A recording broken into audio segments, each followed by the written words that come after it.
Assalamualaikum warahmatullahi wabarakatuh. Di sini saya perwakilan dari kelompok 2 yang akan menjelaskan tentang laporan dari hasil kerja kelompok kami, yaitu laporan kriptografi.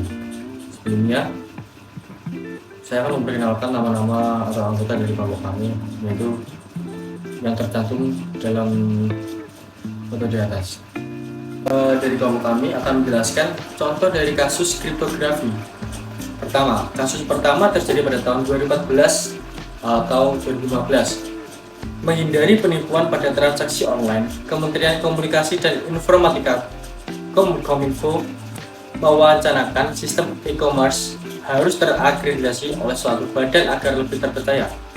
Soal kasus Lazada tentang pengiriman iPhone 6 tersebut harusnya bisa menjadi momentum buat Kominfo percepat aturan e-commerce. Jelas Menteri Komunikasi dan Informatika atau Kominfo Rudiantara di Jakarta.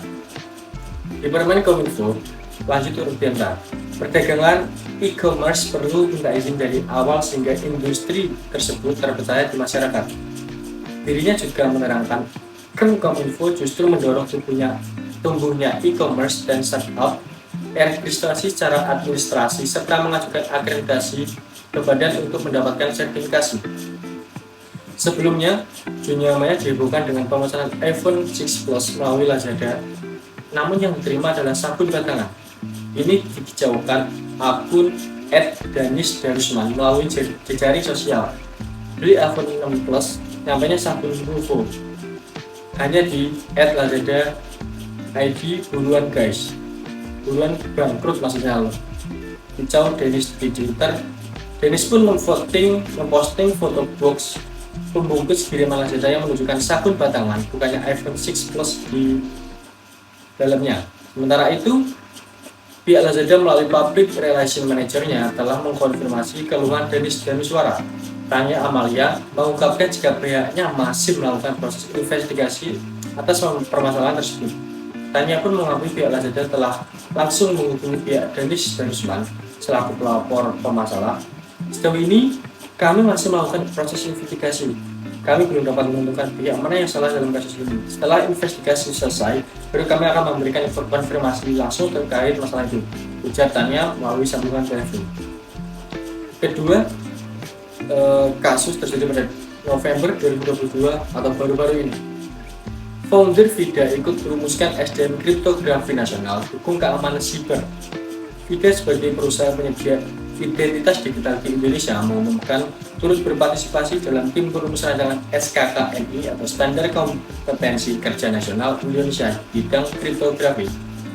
Untuk diketahui, SKKNI merupakan standar kompetensi yang disiapkan oleh BSSN atau Badan Cyber dan Sandi Negara untuk tenaga kerja pada area fungsi keamanan cyber, yakni kriptografi. Untuk itu, Gajendra misalnya sebagai salah satu pendiri VIDA akan berpartisipasi penuh sebagai tim perumus rancangan dan kajian SKKNI agar sesuai standar maupun best practice terbaik industri secara global. Kami merasa terhormat dapat ikut serta dalam standarisasi kriptografi nasional sebagai satu-satunya perwakilan dari PSRI yang terlibat. Dr. Chief Operation Officer and CEO Founder VIDA Gajendra misalnya dalam keterangan resmi yang diterima Rabu. Gajendra menuturkan lebih lanjut, hal ini sekaligus menjadi validasi standar dan praktik yang diacu oleh VIDA. Langkah ini sekaligus memacu semangat tim VIDA untuk terus mengembangkan produk berbasis kriptografi seperti tanda tangan elektronik dan sertifikasi elektronik. Untuk diketahui, kriptografi merupakan metode penyampaian pesan secara tersembunyi dengan memanfaatkan teknik enkripsi. Metode ini digunakan untuk pembuatan password, kunci digital, tanda tangan digital, verifikasi data, hingga melindungi komunikasi pribadi saat transaksi kartu kredit. Layanan tanda tangan digital VIDA sendiri menggunakan metode kriptografi asimetris dengan infrastruktur kunci publik atau public key infrastruktur. Infrastruktur ini meliputi dua tipe, yaitu kunci privat dan kunci publik. Kunci publik ini akan didekatkan bersama dengan dokumen elektronik yang telah dienkripsi dengan kunci private penandatangan, sehingga identitas penandatangan dan integritas dokumen dapat dipastikan kebenarannya. Teknologi ini pun diterapkan sebagai standar keamanan cyber kelas dunia yang sertifikasi dan diakui secara internasional. Kami berharap standar industri secara global yang dirumuskan dalam SKKNI di bidang kriptografi ini dapat bermanfaat sebagai acuan dari industri di Indonesia dalam meningkatkan keamanan cyber. Tutur Gajendra.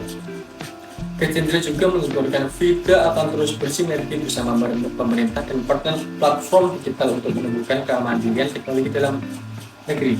Hal ini tentu diharapkan bisa semakin memperkuat keamanan dan ketahanan cyber internasional.